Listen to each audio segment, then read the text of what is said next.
Hello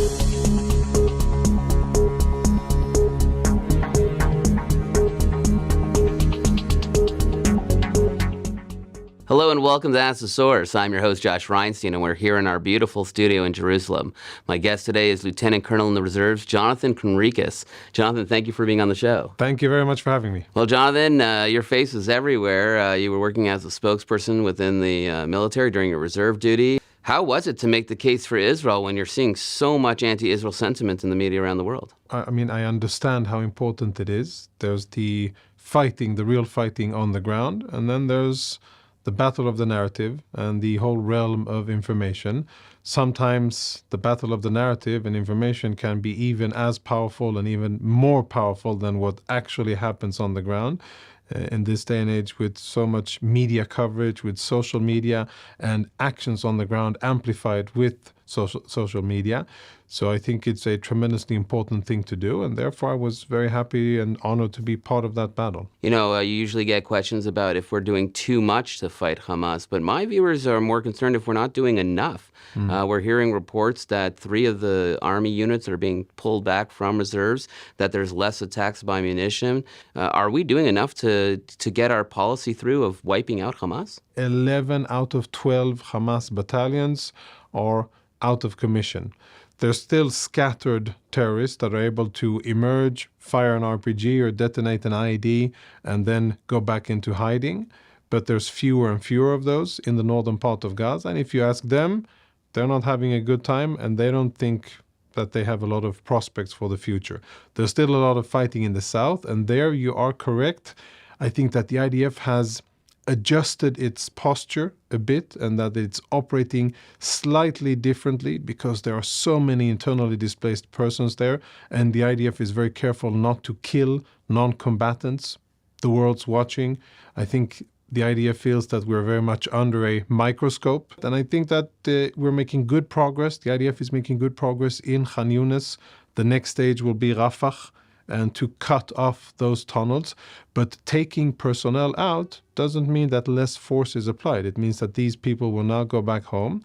They'll see their families. They'll have time to rest. Some of them will go back to working, and they will be ready for what comes next, if and when it comes. Let's talk about what comes next. Everyone's looking at the north. Hezbollah has really increased attacks on our positions. It seems that every day there's an onslaught of rockets.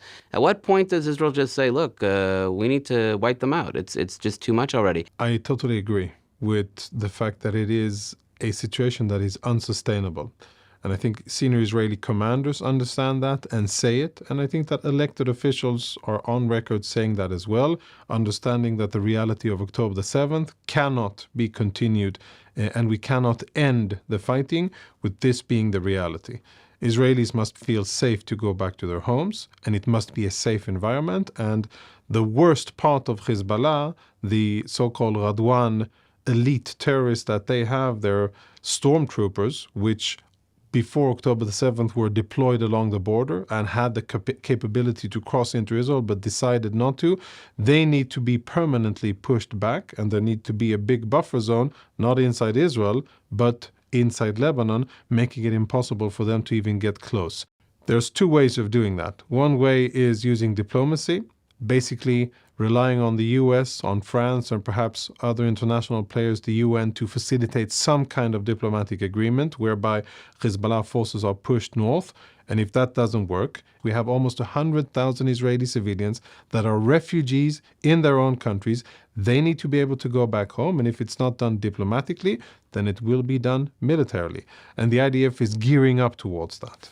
So let's talk about the elephant in the room. It's Iran. You know, this is all being directed by Iran, whether it be Hamas, Hezbollah, or the Houthis. When do we go after Iran? Iran just pulled a warship into the Gulf now. Why is that warship allowed to float? Why aren't we blowing it up? Where's our response to the Iranian threat? Not only have they done that, they have actively fired at an international merchant ship in international waters, and we haven't seen any retaliation for that yet.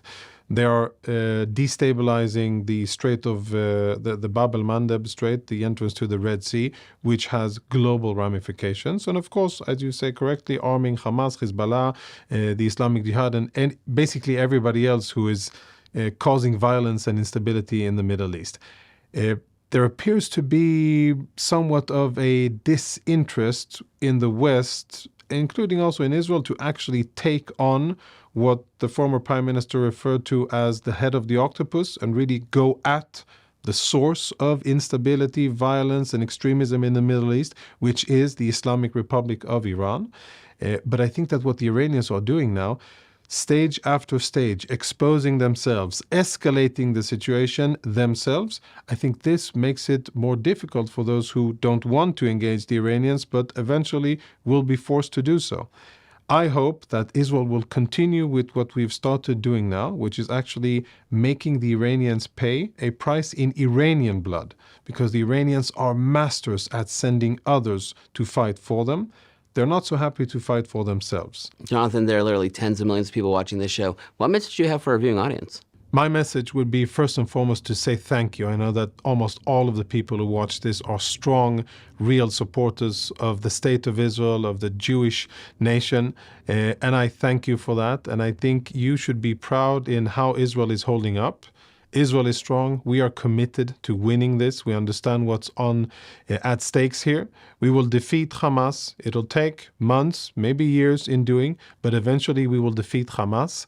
And it will be a very clear message to all of these Iranian terrorists and proxies around us that if you mess with Israel, these are the consequences, and you will have to deal with a generation of trouble after you attack Israel. Thank you, Jonathan, for being on the show. And thank you for tuning in to Ask the Source. I'm your host, Josh Reinstein. Now back to the studio.